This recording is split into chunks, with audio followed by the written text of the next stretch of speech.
할렐루야. 부활의 기쁨과 소망이 여러분과 함께 하시기를 축원합니다. 뉴스를 보셔서 아시겠지만 이스라엘과 이란 사이에 긴장 관계가 점점 고조되고 있습니다. 공습과 위협이 계속되며 국제 정세도 불안한 것 같은데요.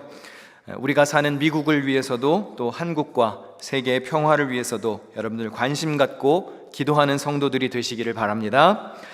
청결한 재물관 시리즈 설교를 진행하고 있습니다. 돈에 대한 성경적 가치관을 전하는 말씀인데요, 오늘과 다음 주일까지는 헌금에 대한 말씀을 전하려고 합니다. 헌금에 대한 설교는 사실 설교자도 다루기가 좀 껄끄러운 주제입니다. 그리고 교인들도 별로 반기는 말씀이 아닙니다. 그러니까 아마 제가 예상하기로는 오늘 말씀 듣고 예배 나가실 때는 목사님 은혜 받았어요 라는 말이 평상시보다는 좀 적지 않을까 예상이 됩니다. 괜한 오해를 불러일으키는 주제이기도 하고 어떤 이들에게는 거북함이나 상처가 될 수도 있는 주제이죠. 그런데 여러분, 혹시라도 제가 어떻게 하면 우리 교회 성도들 주머니를 좀 털 수 있을까, 어떻게 하면 좀 돈을 빼내가지고 교회 재산을 불리고 내 월급을 좀 올릴 수 있을까, 이런 고민을 하는 목사라면 여러분 설교 들으실 필요 없습니다. 제가 하는 것도 별로 유익이 없고요. 그렇지만 제가 그 정도 양심 없는 사람은 아니라고 여러분이 믿어주실 거라고 저도 여러분을 믿겠습니다. 네. 아멘이 별로 없어요. 네. 이 정도 신뢰는 있어야 돈 설교, 헌금 설교도 할 수 있는 것이라고 생각이 들어요. 탐욕에 사로잡힌 비윤리적인 목회자가 일부 있는 것은 사실입니다. 그런데 대부분의 목회자는 물질보다 하나님 의지하고 삽니다. 목회자 역시 돈이 필요한 것은 맞지만 주신 것에 감사하고 먹고 사는 문제를 하나님께 맡기고 사는 것이 제가 아는 대부분 목회자의 삶입니다. 저는 목회자로서 하나님 마음에 합한 재물관에 대해서 가르치고 훈련시켜야 할 교육적 책임을 다하는 것입니다. 그래서 목사는 성도들이 성경 말씀에 근거해서 돈에 대해서 올바른 사고방식을 갖도록 해야 합니다. 교회의 헌금은 이윤을 통해서 운영되는 기업의 자금과 다릅니다. 자선단체나 사교집단 등의 기금과도 다릅니다. 그러니까 여러분 사업장이나 가정에서 운영하는 돈과 같은 방식으로 교회가 헌금을 운영하지는 않습니다. 우선 헌금의 개념부터 정확하게 하는 것이 중요합니다. 잘 들으셔야 합니다. 하나님께 봉헌하는 우리의 예물은 물질로 표현하는 신앙 고백입니다. 아주 중요한 개념입니다. 하나님께 봉헌하는 우리의 예물은 물질로 표현하는 신앙 고백입니다. 우리 삶을 주관하시는 분이 하나님이시고 모든 것의 공급자가 되신다는 것을 겸손히 인정하는 영적인 행위가 헌금입니다. 헌금은 단순히 교회의 구성원으로 내는 회비가 아닙니다. 교회에서 밥 주니까 밥값은 내야지, 그런 차원에서 내는 돈이 아닙니다. 어려운 사람 도와줘야지 내는 구제비도 아닙니다. 단순히 돈을 드리는 게 아니라 우리의 마음을 드리는 것이고 정성을 드리는 것입니다. 오늘 본문을 다시 한번 같이 읽어보겠습니다. 다 같이 시작. 너희를 위하여 보물을 땅에 쌓아두지 말라. 오직 너희를 위하여 보물을 하늘에 쌓아두라. 내 보물이 있는 그곳에는 내 마음도 있느니라. 자, 보물이 있는 곳에 무엇이 있답니까? 여러분의 마음이 있습니다. 하나님이 돈이 필요해서 우리가 헌금하는 게 아닙니다. 이 세상 우주 만물 모든 소유가 다 하나님 것인데 하나님이 왜 돈을 밝히시겠습니까? 보물에 우리의 마음이 있고 그 마음이 하나님께 있게 하려고 예물을 드리는 겁니다. 헌금은 우리의 마음이 하나님께 있음을 표현하는 신앙 고백적인 행위입니다. 교회는 그렇게 성도들이 자발적으로 드린 헌금을 통해 운영됩니다. 교회에서 일하는 직원들 사례비를 어떻게 지급할까요? 나라에서 돈을 주나요? 땅을 파서 돈이 나옵니까? 헌금으로 지급합니다. 우리가 돕는 선교지, 선교사님들에게 필요한 지원금을 무슨 돈으로 보낼까요? 우리의 헌금으로 보내는 겁니다. 우리는 하나님께 드리는 마음, 보물을 하늘에 쌓는 마음으로 봉헌하는 것이고, 교회는 하나님의 뜻에 합당하게 헌금을 사용합니다. 제가 아주 어렸을 때 제 친구들에게 우리 아빠가 목사님이야 이렇게 얘기를 하면 그 교회를 잘 모르는 친구들이 이렇게 말하는 적이 종종 있었습니다. 야, 너 되게 부자겠다. 그 성도들이 교회에 헌금하는 거 다 너네가 갖는 거 아니야? 그렇게 말하는 친구들이 있었어요. 혹시 지금도 그렇게 알고 계시는 분들이 있으실까봐 좀 오해를 풀어드리겠습니다. 여러분, 여러분이 드리는 헌금 제가 다 갖는 거 아닙니다. 목사가 독단적으로 판단해서 교회 헌금을 사용한다고 생각하시면 그건 사실이 아니라는 것을 분명히 말씀드립니다. 목회자와 교회에서 일하는 직원들은 교회에서 책정한 사례를 받습니다. 그러니까 여러분이 오늘 헌금을 좀 많이 내셨다 그래서 제가 주중에 고깃집에 가고 그러는 게 아니에요. 교회에는 여러 개의 부서와 팀이 있습니다. 우리 교회 같은 경우에는 5개의 큰 조직이 있습니다. 예배부, 교육부, 선교부, 관리부, 재무부, 이렇게 5개의 부서가 있습니다. 슬라이드가 있을 텐데 교회는 뭐 이렇게 부서가 조직이 되기도 하고 더 많은 경우도 있습니다. 각 부서는 맡은 장로님이나 권사님이 계시고요, 그 부서 밑에는 여러 개의 팀이 구성되어 있습니다. 일부 교회 규모가 작은 데에서는 인원이 너무 없어서 부서가 제대로 운영되지 않는 경우도 있습니다. 그런데 대부분의 교회에서는 교회 헌금을 재무부에서 관리합니다.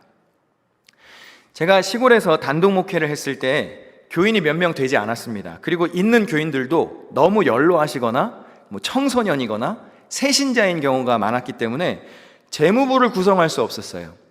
그래서 제가 목회하는 4년 6개월 동안에는 제가 교회 헌금도 관리를 했습니다. 그러니까 제가 예배부장이요, 교육부장이요, 관리부장이요, 선교부장이요, 재무부장까지 제가 다 해먹었어요. 그건. 그래서 제가 직접 재정을 관리했는데, 여러분, 미자립 교회 중에서는 목회자가 재정 관리도 하는 교회들이 상당히 많이 있습니다. 물론 저는 재정을 다룰 때 하나님 앞에서, 그리고 사람 앞에서, 그리고 제 자신 앞에서 부끄럽지 않게 하려고 철저하게 잘 관리했습니다. 헌금을 계수할 때는 계수하기 전에 십자가 강단 밑에서 무릎 꿇고 기도하고 계수를 시작했습니다. 매주 계수를 마치면 수기로 금전출납부를 적었습니다. 지출한 것이 있으면 영수증을 첨부했고요, 현금으로 지출할 경우에는 출처가 분명치 않을 수 있으니까 가급적 교회 이름으로 발행된 체크카드를 사용해서 정확한 기록을 남겼습니다. 누가 시키지도 않았지만 매월 마지막 날이 되면 그 한 달 정산을 했습니다. 수입, 지출을 결산해서 월별 재정 보고서를 남기고 사인을 해서, 감사도 없었어요. 제가 감사죠. 제가 사인해서 이렇게 월별로 봉투에다 영수증 첨가해서 잘 놨습니다. 비영리 단체로 사업자 등록증을 정확히 냈고 제 개인 통장이 아닌 교회 이름으로 발행된 통장을 두어서 재정을 투명하게 관리했습니다. 결산이 적은 미자립 교회였지만 구제할 것은 꼭 했고, 동네 선교도 했고, 지역 선교도 했고, 심지어 해외 선교도 했습니다. 제가 예전에 이런 얘기를 누구에게 했더니 박수를 치시더라고요. 잘했다고? 박수 치시란 얘기는 아닙니다. 네. 아니, 진짜 아니에요. 박수 칠 얘기가 아니고 당연한 얘기입니다. 상식적인 얘기고 당연히 그렇게 해야 합니다. 제가 4년 반 동안 목회하면서 정말 설교를 잘 못하고 제 인격이 좀 모났었을 수는 있지만 제가 돈은 절대로 아주 투명하게 잘 관리했습니다. 단 1원도 틀리지 않게 늘 결산했고 제 후임자에게 그 통장을 잘 인수인계 해주고 왔습니다. 어떤 날은 돈이 잘 안 맞아요. 그래서 막 몇 시간씩 찾아가지고 보면은 포인트를 쓴 거였어요. 그런 거 찾아내는데 막 나를 지새웠던 것도 기억이 납니다. 여러분, 헌금은 절대로 억지로 하면 안 됩니다. 세금 내듯이 막 하나님이 돈 뺏어가듯이 막 그런 마음으로 할 바에는 그냥 안 하시는 것이 낫습니다. 자, 고린도후서 9장 7절 말씀 다 같이 읽어보실까요? 시작. 각각 그 마음에 정한 대로 할 것이요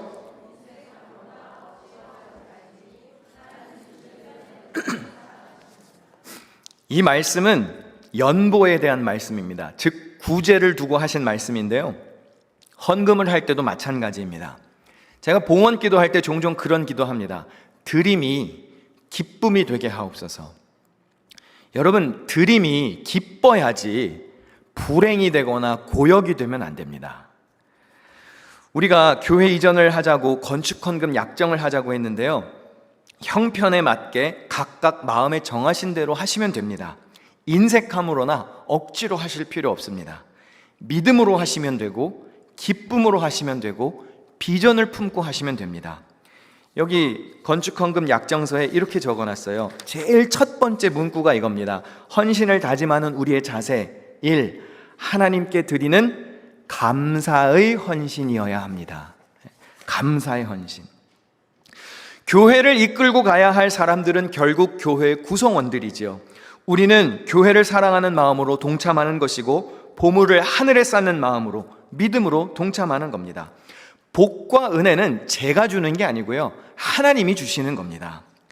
저도 몇 주 전에 아내와 앉아가지고 우리가 받는 사례비가 얼마고 수입이 얼마고 우리가 고정적으로 나가는 지출과 비리 얼마고 또 아이들 양육비 뭐 생활비가 얼마니까 우리 수준 안에서 이 정도 할 수 있겠다, 믿음으로 결단해서 적었어요. 그래서 오늘 저희도 이렇게 가지고 왔어요. 얼마 썼는지는 안 알려줄 거예요. 여러분들이 각자 형편껏 하시면 됩니다. 드림이 기쁨이 되는 삶이 되시기를 바랍니다. 예배도 마찬가지, 헌금도 마찬가지, 교회 봉사도 마찬가지, 기쁨으로 해야 합니다. 오늘 찬양대가 기쁨으로 찬양했습니까? 안 했습니까? 했지요. 했지요? 했죠. 해야죠. 기쁨으로 하지 않을 거면 안 하는 게 나아요. 자원하는 마음으로, 인색한 마음이 아닌 기쁜 마음으로 하실 수 있어야 합니다. 아마 헌금 이야기 중에서도 11조는 더 다루기가 어려운 주제일 거예요. 뭐 질문이 많습니다. 그 구약의 율법인데 오늘 꼭 지켜야 되는 겁니까? 그 꼭 정확하게 10%를 계산해서 드리는 건가요? 목사님, 세금 떼기 전으로 계산해야 되나요? 세금 후로 계산해야 되나요? 자녀들에게 용돈을 줄 때 엄마 아빠가 세금이란다, 11조를 떼고 자녀들에게 용돈을 주는데, 애들은 이미 11조 뗀 걸 받은 거잖아요? 그럼 애들도 또 굳이 11조를 떼야 되는 겁니까? 뭐 여러 가지 질문이 많이 있는 것이 11조입니다. 그런데 그런 질문을 다루기에 앞서서 오늘은 좀 근원적인 이야기를 하고 싶습니다. 11조가 무엇이고 어떻게 사용하는 것인지 성경적인 이해가 먼저 필요하다고 생각이 들어요. 11조는 말 그대로 소득의 10%를 주님께 드리는 예물입니다. 10분의 1은 주님의 것이라고 친히 말씀하셨죠. 레위기 27장 30절입니다. 그 땅의 10분의 1, 곧 그 땅의 곡식이나 나무의 열매는 그 10분의 1은 여호와의 것이니 여호와의 성물이라.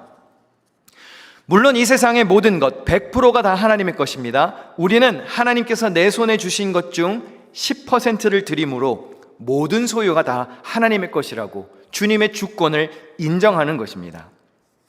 저는 11조 생활을 하는 목사입니다. 11조를 가르치는 목사이고 권면하는 목사입니다.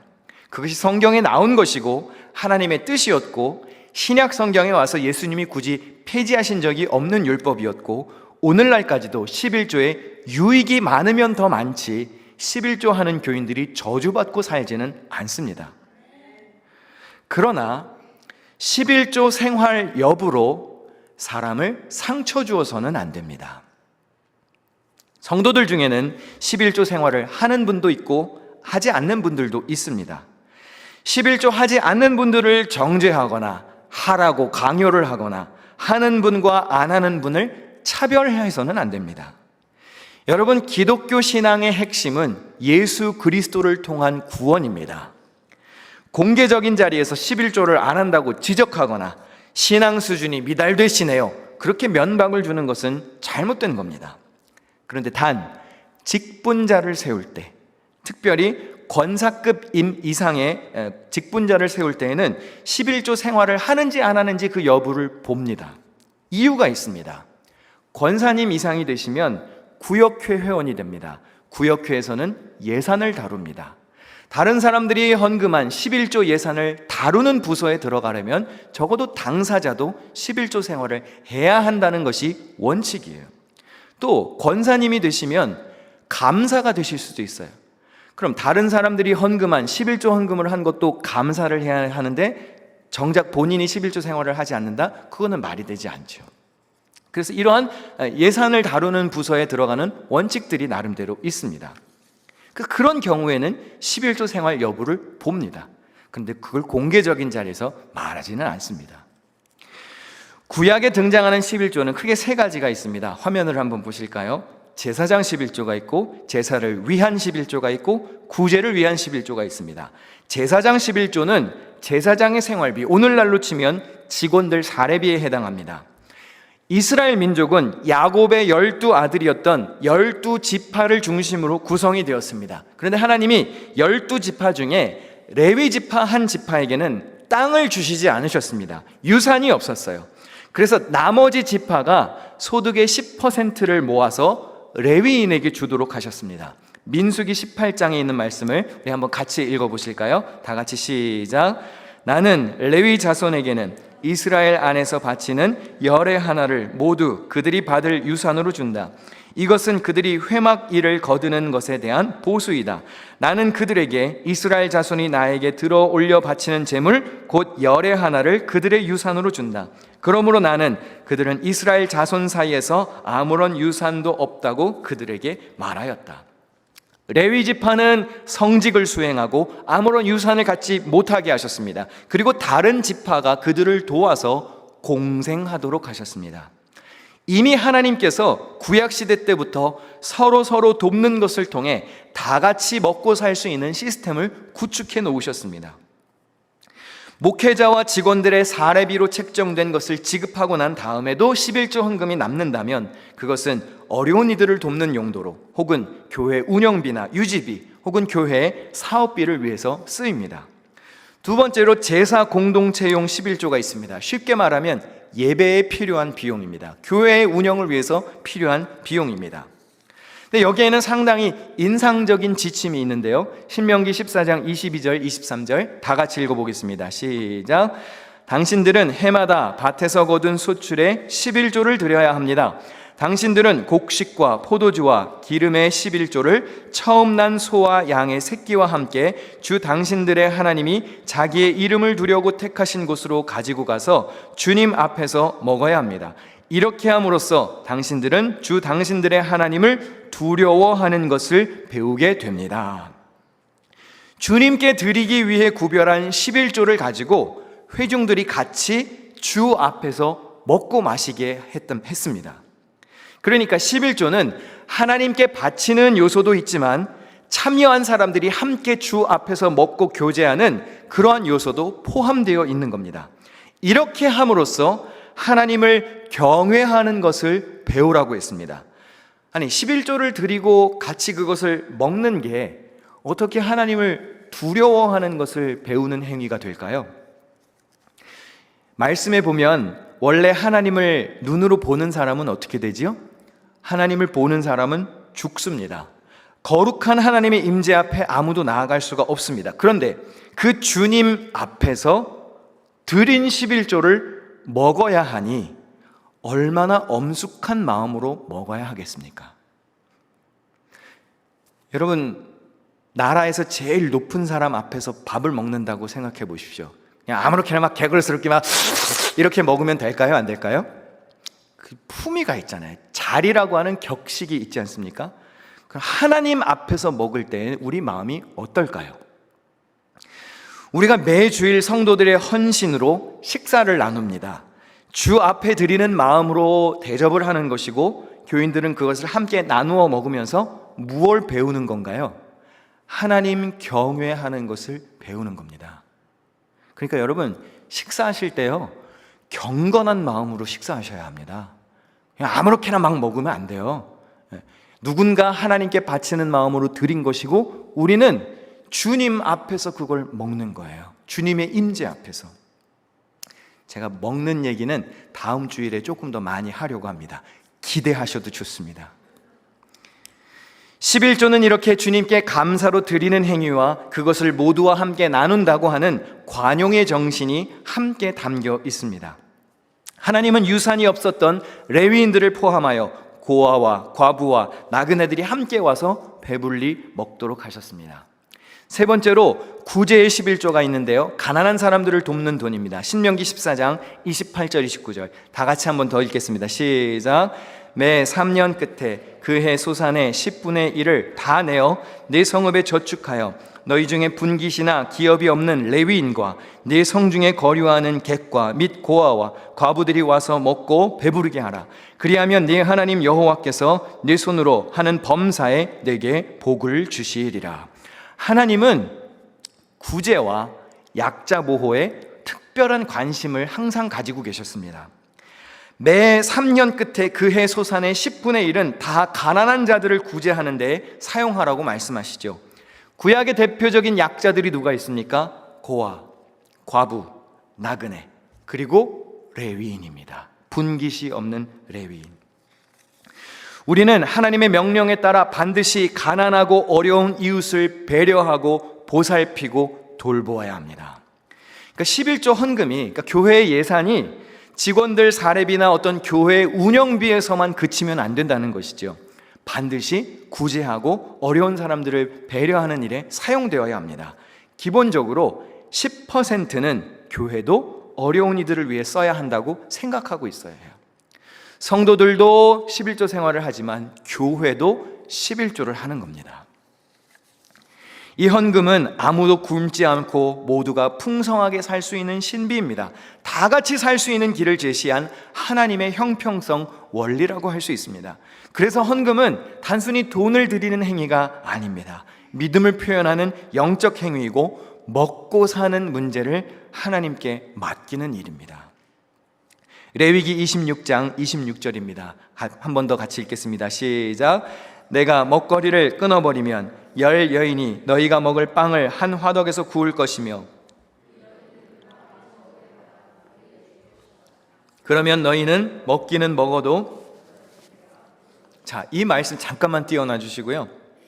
이 말씀은 어떤 말씀이냐면 백성들이 하나님의 계명을 지키지 않았을 때 하나님이 내리시는 심판에 대한 말씀입니다. 그런데 여기 보니까 하나님의 뜻에 거하지 않으면 먹기는 먹어도 너희가 여전히 배고플 것이라고 말합니다.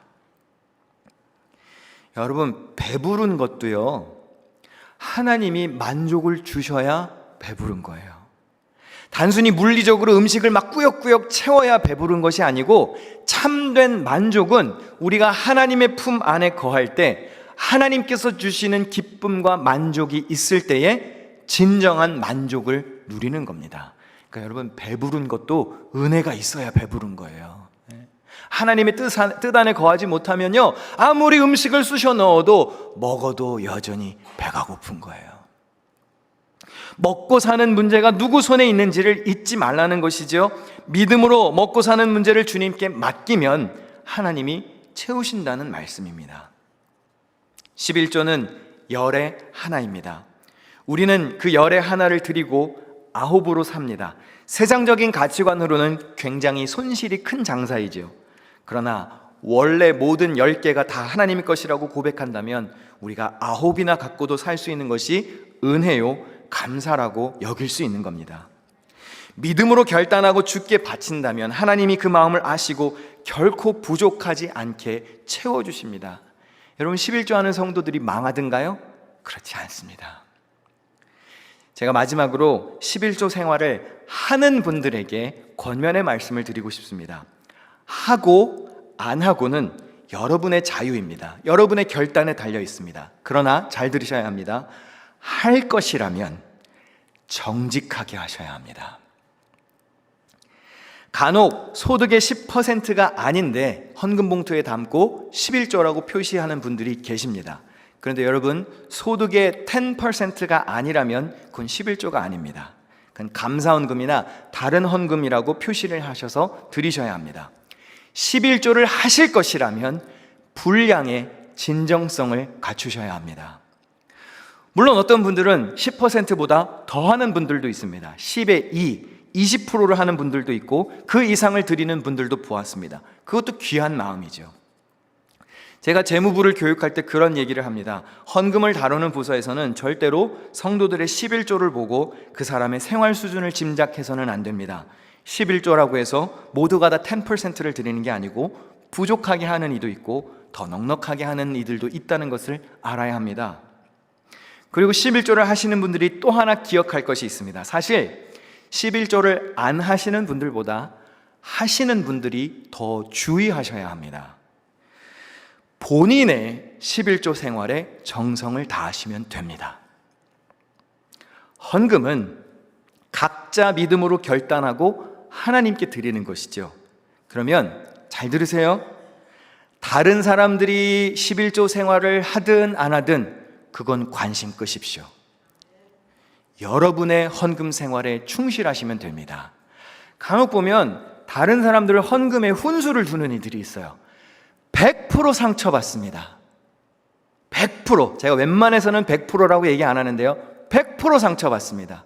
다른 이들의 헌금 생활은 여러분이 간섭할 일이 아닙니다. 여러분의 헌신에 충실하십시오. 또 하나, 11조가 여러분의 자랑이 되어서는 안 됩니다. 11조가 다른 일을 판단하는 기준이 되어서도 안 됩니다. 우리 예수님께서 하신 말씀을 같이 읽으실 때 찬양 준비해 주시면 좋겠는데요. 마태복음 23장 23절 다 같이 읽겠습니다. 시작. 율법 학자들과 바리새파 사람들아, 위선자들아, 너희에게 화가 있다. 너희는 박하와 회향과 근체의 11조는 드리면서 정의와 자비와 신의와 같은 율법의 더 중요한 요소들은 버렸다. 그것들도 소홀히 하지 않아야 했지만 이것들도 마땅히 행해야 했다. 율법학자들이 어떻게 했습니까? 박하, 회향, 근체, 이게 다 향신료들이거든요. 아주 작은 것들이에요. 무슨 뜻입니까? 아주 작은 것까지 계산해서 신경 써서 철저하게 11조 생활을 했다는 겁니다. 그런데 더 중요한 건 잊어버렸어요. 율법의 행위는 지키면서 그 율법의 정신은 망각했어요. 무엇이죠? 정의, 자비, 신의. 신의가 뭔가요? faithfulness. 믿을 만한 거, 신뢰를 말합니다. 11조는 잘 드려요. 그런데 정의가 없고 자비가 없고 믿음직스럽지가 않아. 그럼 그게 무슨 소용인가요? 여러분, 11조는요 단순히 돈 10%를 주님께 드렸느냐 안 드렸느냐 이런 경제적인 관념이 아닙니다. 율법의 정신, 정의, 자비, 신의를 실천하는 더 중요한 것을 잊어버리면 안 됩니다. 어떤 분들은 11조를 할 형편이 안 되실 수도 있습니다. 아직 그럴 마음의 준비가 안 되었을 수도 있고 이제 막 믿음을 가진 초신자일 수도 있습니다.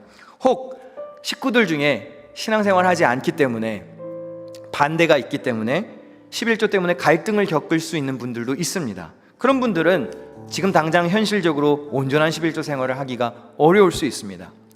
마음은 있으나 형편이 허락되지 않는다면 온전한 11조를 할 수 있도록 기도해 보시고 마음의 결단을 내려보시고 기다려보는 것도 방법이겠죠. 그러나 쉽지 않으시더라도 어려우시더라도 할 수 있는 것에서부터 시작하는 것도 좋은 방법입니다. 내가 전체 11조를 할 생활에 여유가 되지 않는다면 내 손에 들어오는 생활의 11조를 할 수 있습니다. 생활비나 용돈이나 장학금이나 포상금이나 내 손에 들어오는 것으로 열의 하나를 구별할 수 있겠죠. 여러분, 신앙생활을 한다는 것은요 가치관이 달라진다는 의미입니다. 세상적인 가치관을 가졌던 내가 하나님의 말씀에 기초한 가치관으로 변화되는 것이 신앙생활입니다. 그렇게 가치관이 달라지면 두 번째, 돈 쓰는 게 달라집니다. 여러분, 아마 제 말에 동의하실 건데요, 사람은요 가치가 있다고 판단되는 곳에 돈을 투자합니다. 그렇죠? 가치가 없다고 생각되는 데는 돈을 쓰지 않습니다. 그런데 돈을 쓰는 걸 보면 그 사람이 뭘 중요하게 생각하는지를 알 수 있습니다. 신앙생활에서 가치관이 변하죠? 그럼 돈 쓰는 게 달라집니다. 나의 유익과 나의 만족을 쓰던 삶에서 하나님의 영광을 위해서 사용하는 삶으로 변화되게 됩니다.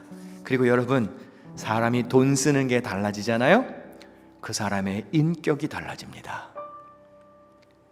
나 잘난 맛에 돈 쓰는 사람들 어떻죠? 거만할 가능성이 커요. 인격이 모났을 수도 있습니다. 그런데 하나님의 영광을 위해서 돈을 쓰는 사람은 하나님의 마음을 헤아리는 사람이기 때문에 그 인격 역시 주님을 닮아갑니다. 사랑하는 성도 여러분, 우리를 살게 하시는 분은 하나님이십니다. 경제적인 관념 버릴 수 없지요. 그러나 우리는 믿음을 가지고 사는 사람들입니다. 공급하시는 분이 하나님이심을 믿어야 합니다. 보물이 있는 그곳에 여러분의 마음이 있습니다. 여러분의 보물을 하늘에 쌓을 수 있는 그런 믿음의 주인공들이 되시기를 주님의 이름으로 부탁드립니다.